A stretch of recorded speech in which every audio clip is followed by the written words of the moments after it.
the official opposition, Tom Mulcair. Good to see you, Mr. Mulcair. Hi, Rosemary. Okay, let's start with this idea. Mr. Couillard, the Premier of Quebec, the Premier of Ontario, Kathleen Wynne, they don't want to abolish the Senate. Mr. Trudeau says this is a pipe dream. How would you actually do it, given that there are already a couple of provinces that don't want to get on board? I know it's hard work, but I've never shied away from hard work. When I was sitting in Quebec City, and you know because you were up there at the time, I was the one who drove the change on the Liberal side from the existing confessional or religious-based school boards over to linguistic boards. One was our inheritance from 1867. The other one was the modern version that was going to allow us to take this forward. That's what this is opening the Constitution, though. This is something that other people have tackled and failed. That was also opening the Constitution. We opened the Constitution. We changed the Constitution. Right. We went to Ottawa, we got it adopted in Quebec, we got it adopted in the House of Commons, we got it adopted in the Senate. But I don't shy away from hard work. You would admit that this is more wide-ranging, the people that you would have to get on board. There's no question that it's hard work. I'm making that concession. But I also know that Stephen Harper talked a good game about this for years, but threw in the towel. And I also understand that the two old-time parties have every interest in maintaining the slush fund and the place to send their old bagmen and their political organizers, their party hacks, and their friends.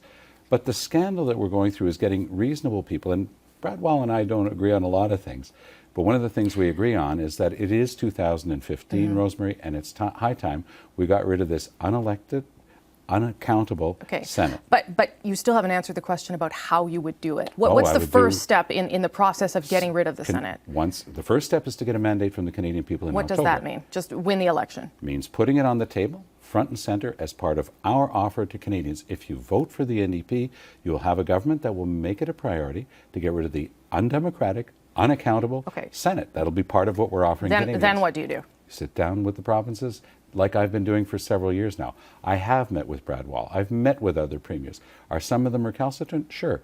But you talk to them. When I met with, at the time, Premier Giz of Prince Edward Island, he said, look, my main concern is to make sure that we keep our 4 seats in the House of Commons, which right now are tied to the number of senators. If you can guarantee me that, I have no trouble with getting rid of the Senate. So that's the type of thing. But what about? I mean, you know Quebec. You know I know it quite well. Yeah, you know the Premier of Quebec will come to the table and say, "Hey, we've got a list of other things that we're going to need here." He's already made that clear. So you put all that on the table. No, we're going to be putting the Senate on the table, and that's what I'm going to talk to Canadians about. But I'm also going to talk to Quebecers about it, because you know what? Across the province of Quebec, when I talk to people about this and they look at this scandal, and it costs $100 million a year to keep those people doing nothing useful in a democracy. This is a democracy. Do you really believe that they are doing nothing? Absolutely. You have not met a senator who is doing important parliamentary work, reviewing legislation? No, I haven't. You haven't? No, never. They do nothing of use to this country, and there's a reason for that. It's undemocratic. Not only the unelected, they're mostly defeated candidates. They've been rejected by the public. What moral authority do they have to make laws for the rest of us? None. So we would simply do away with it. We'll get that mandate from the Canadian voting public, including from Quebec. You keep saying simply, but I don't see anything simple about it. I made the concession at the outset that it's hard work. What do you do with the First Nations then? They are also going to want to be part of a conversation. If you're going to crack open the Constitution, they also will want to talk, particularly in light of some of the things that came out of the Truth and Reconciliation report. Our government would make sure that we would create a nation-to-nation approach. Everything that our government would do would respect First Nations treaty rights. So you would allow them at the table? We're not going to be talking about anything other than getting rid of the Senate. But how do you control that? How do you control that conversation? That's what we would put on the table as an ask of the Canadian voting public in October of 2015. And that's what I would consult across Canada on. But let me just finish on, I don't feel it's fair to cut me off on First Nations once you put the issue on the table. Our government would make it a top priority with quality people like Jonathan Genet-Jourdain, who's an Innu lawyer from Washat, like Romeo Saganash, a very respected Cree negotiator from northern Quebec. We would make sure that everything our government did met 3 criteria. We would make sure that it respected treaty rights, inherent rights, and Canada's international obligations to her First People. We would take a whole new approach, which would be nation to nation. And Rosemary, I'll tell you, there's no subject on which I've had more meetings or spent more time than that involving Canada's First Peoples. Okay, but to get back to the Senate, you've made your point there on First Nations. What happens, though, when you get to the table, other people have things they want to talk about, so you walk away? That's it? You've tried and failed? No. I'm looking for a mandate to talk about Senate abolition. and that's the mandate I'm seeking from the Canadian voting Yes, no, I understand that, but you've conceded that you're not willing to talk about other parts of things that need to be fixed. I'm not seeking a mandate on other parts. I'm seeking a mandate on the Senate. I know, but and that's what I'm asking the public to vote on. But what do you do then when people show up with other asks? Well, you're you walk away? presuming that that's the case. But you know that's the case. The Premier of Quebec has said that's the case. If I go to Saskatchewan and I talk with Premier Wall, and he's saying the same thing as me, and I talk to the premiers in other provinces and they're saying the same thing, and I get a strong mandate from the people of Quebec, which I have every expectation I will, then that will be part of the discussion as well. All right, let's shift gears if we can. Gilles Duceppe, he's coming back as the leader of the Bloc Québécois. Apparently he's coming to Ottawa tomorrow. What do you think that means for the NDP in Quebec, where you hold so many of the seats? Well, you don't choose your opponents, but I do know that in 2011, Quebecers rejected that closed view of the world.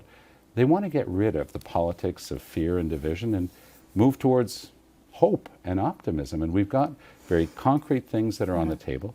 Mr. Duceppe has said that it's his priority to attack me. My priority is to remove Stephen Harper's Conservatives from power, because I think they're doing a lot of harm to the country, whether it's on the environment, on social issues, or on economic issues. But what about vote splitting? That's a reality, and I'm not sure what vote splitting means, but I do know that the Mr. NDP Mulcair, you've been in politics for decades. You know what vote splitting means. It means that something tips in one party's favor because there's another party on the table.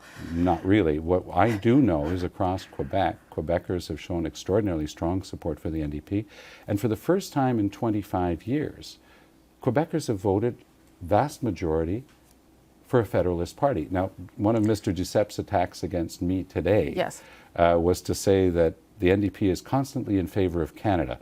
Now, having put that into the Globe and Mail, I wasn't terribly upset because the NDP is the first Federalist party to have reached across the country to talk to Canadians in all regions, and we're looking to form a government that does include all regions, including Quebec. And you know what?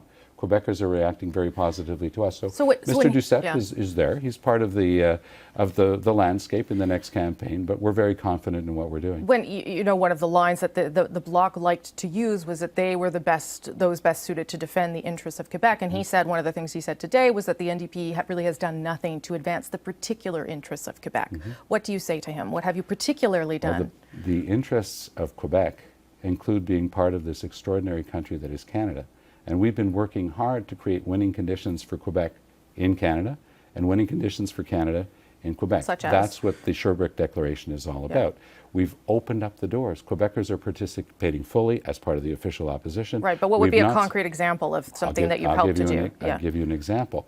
When someone like Hélène Laverdière, who is the woman who defeated Gilles Duceppe, works on the international stage as she does. She's a lifelong career diplomat in the Canadian Foreign Service. She's our person who's representing us on tough issues involving international cooperation. That's a positive role within the opposition. But just imagine when the Hélène Laverdières of this world are part of an NDP government. All we can accomplish together. That's what we're about. Okay, let me mark C51 with you as well. I was just talking to MPs about it, but let me talk to you about it. Do you think that C51 will become sort of a central part of the election campaign, given that the positions are pretty varied on this issue, on anti-terror legislation? Well, when I talk about the politics of fear and division, I guess that would include Mr. Harper's approach. They're constantly telling Canadians they should be afraid, wanting to add over 100 new countries where you'll have to give your fingerprints to come in. Be afraid. That's one of Mr. Harper's favorite themes. So sure, he'll try to use that when we debate international affairs. But at the same time, I know that Canadians have looked at what the NDP's done in the case of Bill C-51. I was surprised to see Justin Trudeau speak against Bill C-51 and then vote for it. I've never seen that in my political career. We were against it and we voted against it. And that's what you do when you have principles. You have to have the courage of your convictions. Well, they say that they're trying to strike a balance. That's what Adam Vaughan says. Strike a balance between offering more security and I'm sure that they're going to values. try to justify it. But the reality is that Justin Trudeau gave the real answer in a speech that he was giving to students at the University of British Columbia, didn't he? And in that speech, he was afraid of Mr. Harper making political hay. He's been intimidated by Stephen Harper. I can guarantee you, Rosemary, Stephen Harper doesn't intimidate me. He's learned that by now. Mr. Mulcair, always good to chat with you. Good to talk with you, particularly on the issue of the Senate. Appreciate you coming in.